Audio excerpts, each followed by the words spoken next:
இரவில் சிறிது நேரம் ஓய்வெடுத்துவிட்டு தீப்பந்தங்களை கையில் ஏந்தி நடந்தனர். அதிகாலை சூரியன் பொன்னொழியால் மலையின் இருளை கழுவிவிட துவங்கினான். இன்னும் எவ்வளவு தொலைவு என்று கேட்டான் தூதுவன். கால்களுக்கா மனதிற்கா? என்ன வேறுபாடு? தொலைவு என்பது மனதை பொறுத்தது. நீ பதட்டத்தில் இருக்கிறாய், எனவே நீண்ட தொலைவென எண்ணுகிறாய்.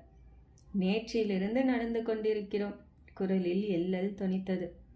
நாடுகளைப் போன்று நிலத்தின் வயிற்றை கிழித்து பாதை அமைப்பவர்கள் அல்ல நாங்கள்.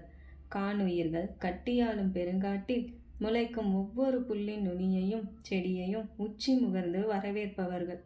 பாறை இடுக்கில் நுங்கு நீர் போல வட்டமான வெண்சுனையை கண்டதும் அதன் அருகே சென்றமர்ந்தான் தூதுவன். பனித்துளி போல தெல்லிய நீரை கைகளில் முகர்ந்து குடித்தான். தேனடைகள் கரைந்தது போல நீர் இனித்தது.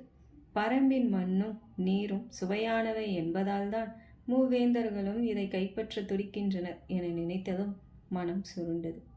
மனதை ஒதுக்கிவிட்டு கண்களால் பாதையை உட்கொண்டு நடந்தான்.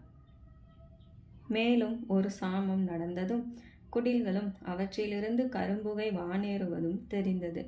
காட்டு மல்லியும் மிளகு கொடிகளும் சூழ பலா மரங்கள் காய்த்து தொங்கின. கிராமத்தை சுற்றிலும் வேலியாய் சுள்ளி என்னும் முள்மரங்கள் அடர்த்தியாய் வளர்க்கப்பட்டிருந்தன.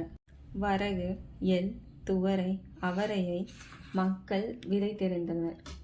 8ஆம் நாள் பிறை போன்று குளம் ஒன்று வெட்டப்பட்டிருக்க ஆண்களும் பெண்களும் ஆணிரைகளுடன் நீராடி கொண்டிருந்தனர். பாரியின் கொடியூர் என்றான் இளையவன். ஒளியின் நிழலாய் தொடர்ந்த சிந்தையின் பெருமையை சேரன் கவனித்தான். மரங்களில் அன்னச்சேவல்கள் அமர்ந்திருக்க நிலத்தில் நடந்த மயில்கள் அவர்களை கண்டு கொள்ளாமல் சென்றன.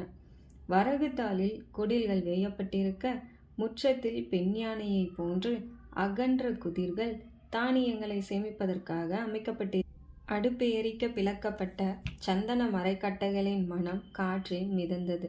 சுட்ட கற்களால் அமைக்கப்பட்ட வீடுகளினூடே நடந்து குறுவை கூத்து களத்திற்கு அடுத்து மண்ணை இறுக்கி மரத்தை இலக்கி கட்டப்பட்ட மாளிகையை அடைந்தனர். காலிப்பனை, குடைப்பனை, கூந்தப்பனை மரங்கள் அருகில் வளர்ந்திருந்தன. உள்ளிருந்து செவ்வழி பண்ணின் இசை மிதந்து வர காவலன் ஒருவன் தொடர்ந்து வந்தான். யாரிவன் என்று கேள்வி எழுப்பினான். பாரியை காண சேர நாட்டிலிருந்து வந்திருக்கும் போர் தூதவன் என்றான் இளையவன்.